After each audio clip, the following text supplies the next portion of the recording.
গ্রামের শেষ প্রান্তে একটি পুরনো কাঠের বাড়িতে একা থাকতেন বৃদ্ধা সরলা দাদি। তার কোনো সন্তান ছিল না।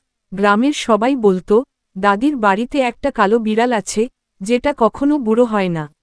নাম তার মায়া। কালো বিড়ালকে সরলা দাদি নিজের সন্তানের মতো আদর করত।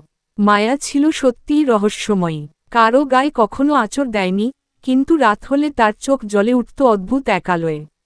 কালো বিড়ালটি সারাদিন সরলা দাদির সাথে সাথে ঘুরত। সরলা দাদি বলতেন, ও আমার পাহারাদার। আমার যত দুঃখ কষ্ট ও সব চুপি চুপি নিজের ভিতরে টেনে নেয়।